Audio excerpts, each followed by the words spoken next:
7 सूत्रीय ज्ञापन, संविदा कर्मियों के नियमितीकरण समेत 7 सूत्रीय मांगों को लेकर दिया ज्ञापन। छत्तीसगढ़ बिजली महासंघ 7 सूत्रीय मांगों को लेकर 10 क्षेत्रीय मुख्यालयों में अध्यक्ष के नाम 7 सूत्रीय ज्ञापन सौंपा है। इसमें संविदा कर्मचारियों का नियमितीकरण, पावर कंपनी के एकीकरण व निजीकरण पर रोक, केसलेस मेडिकल सुविधा, 50 लाख का जीवन बीमा, बिजली कर्मियों को मुफ्त कोरोना वैक्सीन, पुरानी पेंशन बहाली, कर्मचारियों पदों के लिए स्ट्रक्चरिंग, पदोन्नति में नेशनल सीनियरिटी, दुर्घटना बीमा एवं अवकाश, आउटसोर्स कर्मियों को लेकर वेतन और सामाजिक सुरक्षा आदि शामिल हैं। 18 को डॉक्टर्स मनाएंगे नेशनल प्रोजेक्ट डे, चिकित्सकों पर हो रहे हमलों का विरोध करेगा IMA। कोरोना में डॉक्टरों पर हमले और एलोपैथ को बदनाम किए जाने के खिलाफ इंडियन मेडिकल एसोसिएशन 18 जून को नेशनल प्रोजेक्ट डे मनाएगा। IMA के पदाधिकारियों का कहना है कि ये अनएथिकल प्रैक्टिस करने, मरीजों से इलाज के नाम पर लूट करने वाले किसी भी डॉक्टर्स के समर्थन में नहीं है, लेकिन एलोपैथ या डॉक्टर्स के खिलाफ बयानबाजी या किसी भी तरह के अपमानजनक व्यवहार का विरोध करते हैं। पूर्व मंत्री राजेश मूणत ने PM को लिखा पत्र, दावा पूरी मात्रा में राशन नहीं दिया जा रहा। खाद्य मंत्री बोले मूणत को पता नहीं कि क्या कह रहे हैं। छत्तीसगढ़ सरकार पर खाद्यान्न घोटाले का आरोप लगा है। पूर्ववर्ती भाजपा सरकार में मंत्री रहे प्रदेश भाजपा के प्रवक्ता राजेश मूणत ने प्रधानमंत्री नरेंद्र मोदी को पत्र लिखा है। इसमें राज्य सरकार पर निःशुल्क खाद्यान्न वितरण नहीं करने का आरोप लगाया है। मूणत ने मामले की जांच की मांग की है। जवाब में प्रदेश के खाद्य मंत्री अमरजीत भगत ने इसे बेबुनियाद बताया है। उन्होंने कहा राजेश मूणत को नहीं पता कि वह क्या कह रहे हैं। प्रधानमंत्री नरेंद्र मोदी को लिखे पत्र में राजेश मूणत ने कहा है केंद्र सरकार ने खाद्य सुरक्षा कानून के तहत छत्तीसगढ़ को 2,770 मीट्रिक टन खाद्यान्न आवंटित किया। यह खाद्यान्न अंत्योदय और प्राथमिकता राशन कार्ड वालों को निःशुल्क दिया जाना था, लेकिन छत्तीसगढ़ सरकार ने ऐसे लोगों को राशन की पूरी मात्रा दी ही नहीं है।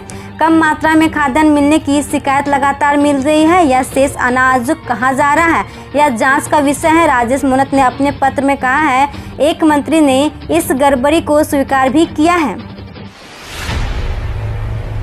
इस समूह के 84,000 कर्मचारियों का वैक्सीनेशन, अगस्त तक 100% टीकाकरण कराने का टारगेट। कोरोना से जान गंवाने वाले बच्चों के लिए भी ग्रेजुएशन तक फ्री एजुकेशन की पहल।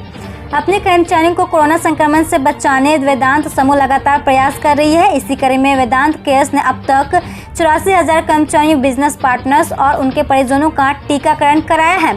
कंपनी ने टारगेट रखा है कि अगस्त 2021 तक अपनी सभी इकाइयों में 100% वैक्सीनेशन पूरा कर लिया जाए। इसके अलावा वेदांत ने उनके यूनिट्स में आने वाले विजिटर्स के लिए भी फ्री टीकाकरण की योजना बनाई है। कंपनी ने कोरोना संक्रमण और ब्लैक फंगस महामारी को ध्यान में रखते हुए इन संक्रमण से जान गंवाने वाले कर्मचारियों के परिजनों के लिए सेवानिवृत्ति की अनुमानित तिथि तक, मृत्यु पूर्व के अंतिम वेतन, मेडिक्लेम बीमा और 2 बच्चों के लिए ग्रेजुएशन तक शिक्षा में सहायता के लिए भी पहल की है। वहीं कंपनी ने कर्मचारियों के लिए महत्वपूर्ण पहल करते हुए कोविड कवच इंश्योरेंस के तहत कंपनी ने टर्म्स लाइफ और अस्पताल में भर्ती होने के खर्च को कवर कर किसी भी कर्मचारी की कोरोना से मौत होने पर तुरंत 10 लाख की अनुग्रह राशि देने को भी शामिल किया है। मुख्यमंत्री भूपेश बघेल दोबारा चुने गए। छत्तीसगढ़ टेनिस के अध्यक्ष, निर्विरोध हुआ निर्वाचन। छत्तीसगढ़ प्रदेश टेनिस संघ की नई कार्यकारिणी की घोषणा हो गई है। सामान्य सभा ने मुख्यमंत्री भूपेश बघेल को संघ का अध्यक्ष चुन लिया है। अध्यक्ष पद पर मुख्यमंत्री का निर्वाचन निर्विरोध हुआ है। उन्होंने पिछले वर्ष जुलाई में पहली बार टेनिस संघ का अध्यक्ष बनाया गया था। रायपुर के एक स्थानीय होटल में हुई छत्तीसगढ़ प्रदेश टेनिस संघ की वार्षिक सामान्य सभा में नई कार्यकारिणी का चुनाव हुआ। बताया जा रहा है कि अध्यक्ष पद के लिए मुख्यमंत्री भूपेश बघेल के नाम का नाम गुरुचरण सिंह होरा ने प्रस्तावित किया।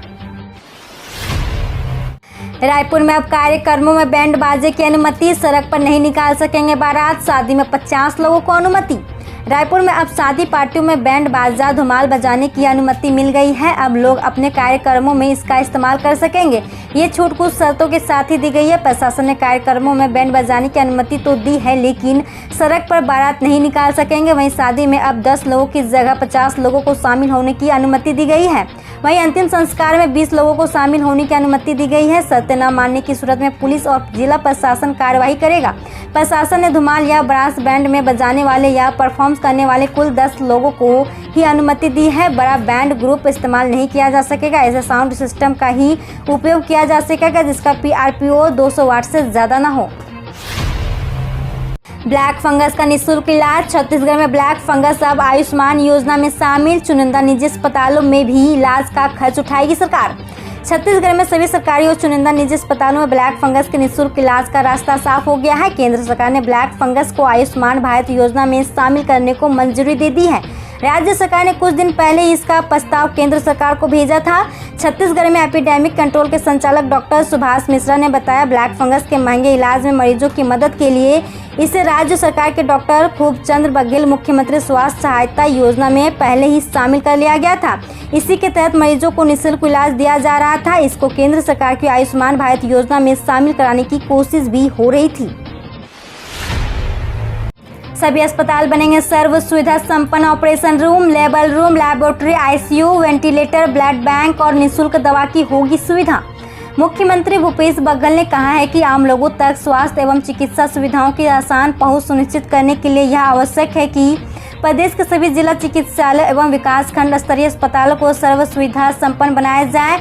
उन्होंने इसके लिए सभी जिला कलेक्टरों के माध्यम से 15 दिनों के भीतर कार्य योजना तैयार करने के निर्देश मुख्य सचिव को दिए हैं।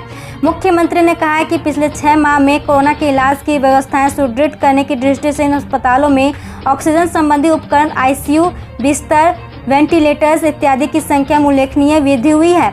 इन स्वास्थ्य उपकरणों का बेहतर रखरखाव और लगातार उपयोग कराने की संभावित तीसरी लहर की तैयारी के लिए भी आवश्यक है। सामुदायिक स्वास्थ्य केंद्र में डॉक्टरों की संख्या में भी पिछले दिनों में काफ़ी बढ़ोतरी हुई है, किंतु स्वास्थ्य प्रबंधन और मजबूत किया जाना आवश्यक है। माओवादियों के मान में पहुंचकर जवानों ने 6 नक्सलियों को किया ढेर और बढ़ सकती है मृतकों की संख्या। बंदूक सहित नक्सल सामग्री जब्त।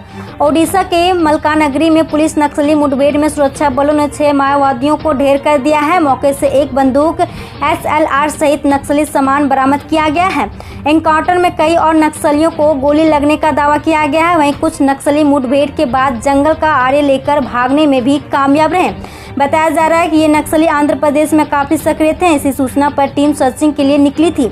इसी दौरान दोनों के बीच मुठभेड़ हो गई और मारे गए नक्सलियों की शिनाख्त की जा रही है। महिला कांग्रेस ने जारी की सीडी, चाय वाला ज्यादा दिन नहीं चलने वाला है। चाय बासी हो चुकी है, अब इसे फेंकना पड़ेगा। 20 को प्रदर्शन। बढ़ती महंगाई को लेकर कांग्रेस प्रदर्शन कर रही है। राजीव भवन में महिला कांग्रेस ने प्रेस कॉन्फ्रेंस कर मोदी सरकार पर जमकर निशाना साधा। बढ़ती महंगाई को लेकर प्रेस कॉन्फ्रेंस कर सांसद छाया वर्मा, ज्योत्सना महंत और फूलो देवी नेताम ने एक सीडी भी जारी की है। सीडी में बढ़ती महंगाई के लिए मोदी सरकार को जिम्मेदार ठहराया गया। राज्यसभा सांसद छाया वर्मा के मुताबिक चाय वाला ज्यादा दिन नहीं चलने वाला है। चाय बासी हो चुकी है, अब इसे फेंकना पड़ेगा। उन्होंने आगे कहा कि भाजपा की महिला नेता महंगाई के बारे में कुछ नहीं बोलती। वहीं राज्यसभा सांसद फूलो देवी नेताम ने कहा कि मोदी ने जनता से वादा खिलाफी की है। मोदी ने महंगाई को आसमान पर पहुंचा दिया। अब इससे महंगाई को लेकर प्रदर्शन महिला कांग्रेस 20 जून को प्रदर्शन करने वाली है। हालांकि महिला कांग्रेस का ये प्रदर्शन वर्चुअल होगा।